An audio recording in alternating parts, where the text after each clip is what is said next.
Oui, bah, évidemment, depuis un an, mais finalement, je pense comme beaucoup d'entre nous, évidemment, la pandémie a eu un impact hyper important à la fois sur notre business et par conséquent sur nos équipes commerciales, nos vendeurs et sur la relation client et la vente, hein, tout simplement.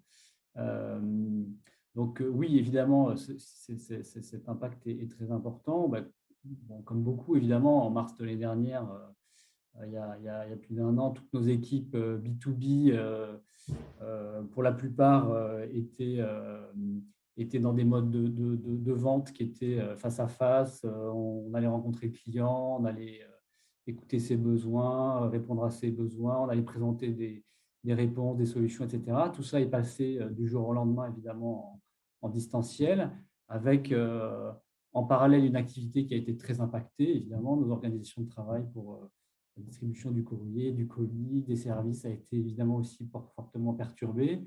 On a tous les e-commerçants qui nous poussaient pour pouvoir délivrer de plus en plus de colis et de pouvoir absorber. Voilà, pour certains, c'était deux fois plus d'activité, 100% d'activité, et il a fallu nous adapter de façon très, très importante. Voilà, et donc c'est une période qui finalement a révélé et a accéléré beaucoup de transformations, mais comme dans beaucoup d'entreprises, qui a aussi qui nous a obligés à être dans cette période-là beaucoup plus réactifs, plus agiles, avec des circuits de décision beaucoup plus courts en se nourrissant beaucoup des remontées aussi terrain et des besoins du client. Donc vraiment, le client du coup a pris une place très importante parce que c'est aussi eux qui exprimaient des besoins quasiment qui pouvaient évoluer quasiment du jour au lendemain. Euh, donc, ça a été une période vraiment très intense pour toutes les forces de vente. Et d'ailleurs, on a un niveau d'engagement et un taux d'engagement qu'on a mesuré en fin d'année dernière qui a juste été exceptionnel et qui a énormément progressé. En fait, nos équipes de vente ont très bien vécu cette période parce qu'ils se sont sentis utiles, ils ont été encore plus au contact des clients et ça a vraiment eu un impact très bénéfique aussi sur l'engagement et la motivation de nos vendeurs. Cela étant, aujourd'hui, là, avril 2021, évidemment, cette pandémie, elle présente à la fois des menaces et des opportunités. Les menaces, je dirais que c'est en même temps que ça a été très intense au début.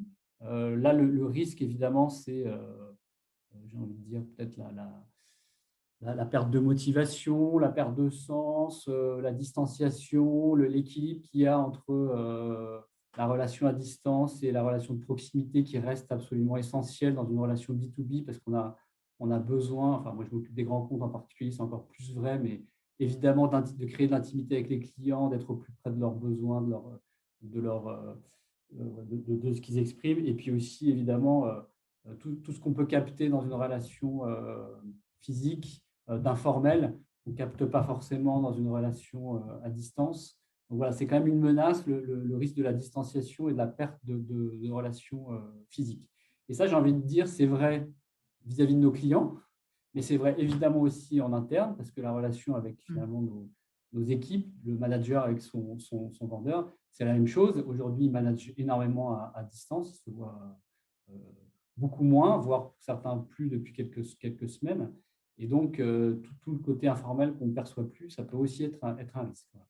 Cela étant, en parallèle, évidemment, ça présente beaucoup d'opportunités, ça permet d'accélérer évidemment pas mal de transformations, notamment évidemment la relation omnicanal qui existait avant et qu'on déploie de plus en plus avec, euh, avec l'usage, enfin nos plateformes digitales, le lien entre les différents canaux de vente. C'est aussi bénéfique en termes de productivité parce qu'effectivement, enfin, il y a moins de déplacements, on gagne du temps, donc ça peut effectivement présenter des opportunités. Mais ça, effectivement, ça présente aussi l'opportunité d'accélérer et d'investir dans de nouvelles ressources. Je pense notamment aux ressources et à la transformation digitale qui est évidemment indispensable pour les mois et les années à venir. Donc finalement, l'impact, je le vois dans trois... Enfin, oui, il y a un impact plutôt enfin, en interne sur l'organisation de travail et les équipes commerciales. Donc évidemment, demain, enfin et aujourd'hui, plus de travail à distance, des conséquences sur le management, parce qu'on n'anime plus les équipes comme on les animait avant. Donc, c'est des savoir-faire du coup et des compétences qu'il faut savoir développer chez nos managers. Et puis, il y a un impact sur la relation client, c'est-à-dire que de plus en plus, c'est évidemment de la vente à distance. C'est, comme je le disais tout à l'heure, de l'accélération sur de la vente aussi à travers les réseaux sociaux, d'autres modes, d'autres canaux qui existaient avant, mais qui du coup prennent une ampleur plus importante. Et puis sur les outils aussi, c'est évidemment les outils qui sont utilisés pour vendre et pour faire aussi l'avant-vente et l'après-vente. Là aussi, on investit, enfin, ça a accéléré des investissements sur tout ce qui est plateforme de relations clients aussi, hein. On est en train encore de travailler dessus. C'est des gros projets pour permettre aussi à nos clients d'être de plus en plus autonomes aussi avec du self-care, c'est-à-dire comment je peux avoir accès facilement aux différentes offres, aux différentes solutions, avoir accès à mes contrats, poser des questions,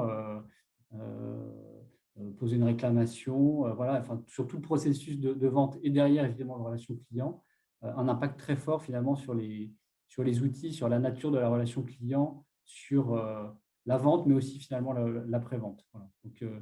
Donc, un impact évidemment très fort et avec une transformation qui s'est accélérée dans la relation collaborateur et la relation avec les clients. Oui, voilà. Je vois bien l'impact, c'est hyper important, pas vis-à-vis, pas juste vis-à-vis avec les clients, et aussi à l'interne. Même nous aussi vis-à-vis avec les étudiants et à l'interne aussi entre les collègues. Ça fait 1 an et demi, je n'ai pas vu un étudiant pour le frais. C'est bizarre, non? Parce que j'ai un métier professeur, mais j'ai jamais vu mes étudiants. Donc, c'est quand Alors, même quelque chose. c'est vrai que nous, on a la chance, la Poste, l'image de la Poste, c'est aussi le capital confiance, hein. Chacun voit qu'on continue à voir son facteur passer devant chez lui tous les jours.